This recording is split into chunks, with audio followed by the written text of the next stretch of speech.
Salam rahayu-rahayu buat saudaraku sekalian yang ada di mana saja. Saudaraku, sebenarnya saya kepengen membuatkan edukasi tentang jimat lulang kebunando karena banyaknya request saudaraku, karena saudara-saudara kita yang awam juga pengen tahu edukasinya tentang jimat lulang landoh. Namun barangnya saudaraku, karena berhubung barangnya itu yang punya abah saya bilang ke beliaunya itu belum diizinkan, jadi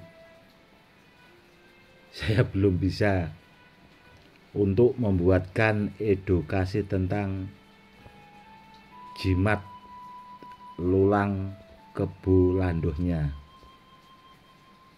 Tapi nanti insya Allah kalau ada waktu yang pas saudaraku ya, kalau abah sudah mengizinkan, insya Allah akan saya buatkan edukasinya. Tapi untuk sekarang ini saudaraku ya, ini saya buatkan edukasi tentang Badar Pelosani saja, karena kalau di Pati Jawa Tengah itu melegendanya Badar Pelosani itu ada sangkut pautnya sama lulang landoh. Nanti buat kedepannya saja saudaraku, itu akan saya bikinkan edukasinya. Ini saudaraku, ada Badar Pelosani koleksi saya, dan ini saudaraku kebetulan antik sekali karena ada bekas pijitan tangannya. Ini bolak-balik seperti ini saudaraku perwujudannya, antik karena ini koleksi saya. Dan yang satu ini saudaraku, motifnya juga sangat antik sekali.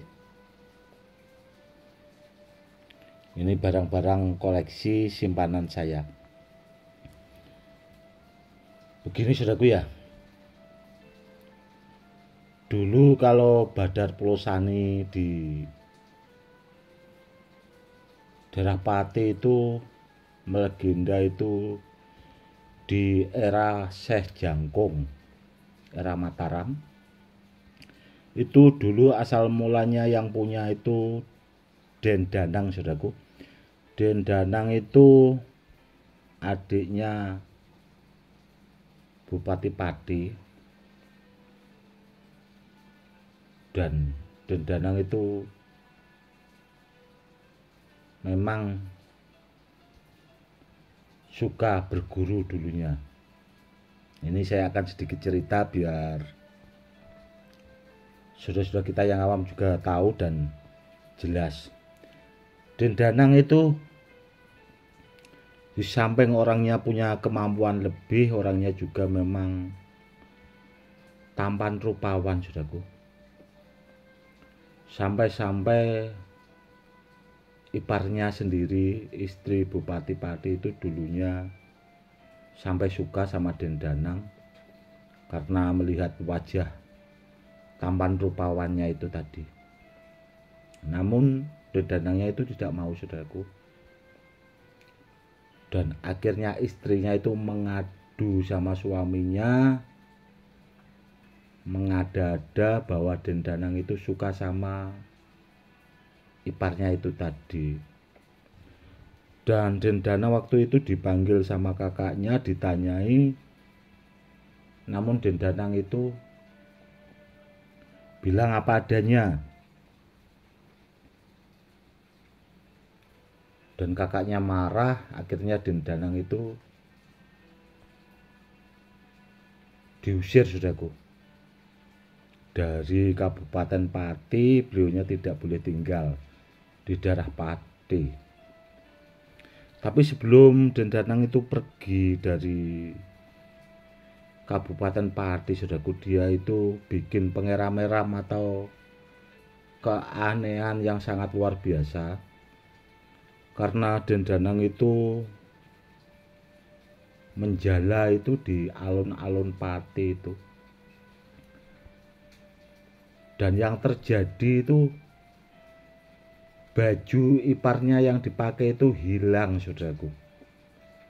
Jadi iparnya itu tidak pakai busana sama sekali atau tidak pakai baju sama sekali, hilang setelah Dendanang itu menjala di alun-alun itu. Tahu-tahu bajunya kesangkut di jala itu tadi.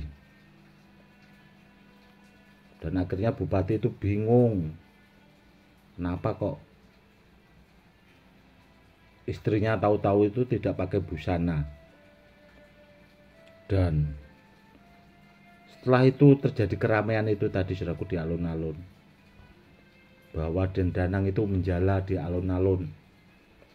Akhirnya kakaknya itu saking marahnya diusir lagi. Akhirnya Dendanang itu ke gua Pati Ayam. Beliau tinggal di sana, saudaraku, karena tidak boleh di Pati itu tadi. Dan beliau di sana itu menjadi raja lelembut, karena Dendanang punya kemampuan khusus. Tapi sebelum Dendanang itu pergi, saudaraku, pas marah di depan alun-alun itu, akhirnya terjadi itu tadi pertengkaran yang sangat hebat. Akhirnya kakak yang marah itu Dendanang ditusuk sama keris sifat kandel Kabupaten Pati itu tidak mempan. Kakaknya tambah marah dan akhirnya Dendanang itu diusir lagi itu tadi, pergi ke gua Pati Ayam. Namun semenjak kepergian Dendanang, saudaraku, karena sesepuh di Pati waktu itu Syekh Jangkung, akhirnya dinasihati sama Syekh Jangkung itu, dan bupatinya itu menyesal, saudaraku, setelah tahu sebenarnya yang terjadi. Karena ternyata istrinya sendiri itu tadi yang mengada-ada, yang mengaku-ngaku bahwa Dendanang itu suka. Dan akhirnya Sejangkung dimintai tolong, disuruh cari Dendanang, dan akhirnya ketemu, saudaraku. Sebelum dia kembali lagi ke Pati, Dendanang itu menyerahkan pulau saninya itu ke Syekh Jangkung. Karena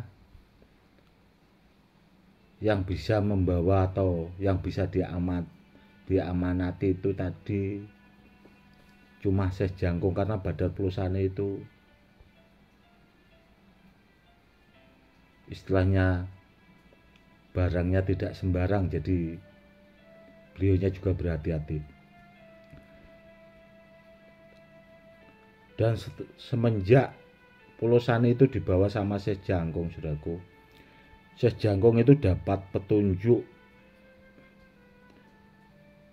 bahwa Pulosane itu disuruh dibikin pusaka, dan akhirnya terjadilah perwujudan keris jangkung, saudaraku. Makanya keris jangkung kalau di era Syekh Jangkung itu yang dari Badar Pulosane atau bahan Pulosane itu cuma Syekh Jangkung yang punya, saudaraku. Kerisnya juga istimewa, super bagus, super top. Dan kalau ditanya apa sangkutan antara Badar Pulosane dan Lulang Kebulando, setelah Syekh Jangkung itu wafat, saudaraku, meninggal, benda-benda bertuah itu kan ke anak-anak Syekh Jangkung. Dan Lulang Lando sendiri itu jadi rebutan para siluman, para lelembut, karena siluman alas roban itu masih dendam sama si Syekh Jangkung, saudaraku, karena dulu pernah panglima siluman alas roban itu pernah dikalahkan, dan akhirnya dendam karena jin itu sifatnya kan bisa sakit namun tidak bisa mati, saudaraku. Akhirnya dicuri Lulang Kebulando itu di pendopo Kabupaten Pati itu hilang, dibawa jin alas roban. Dan akhirnya dicari lagi sama si momok itu, saudaraku. Namun jin itu semakin kuat, saudaraku, karena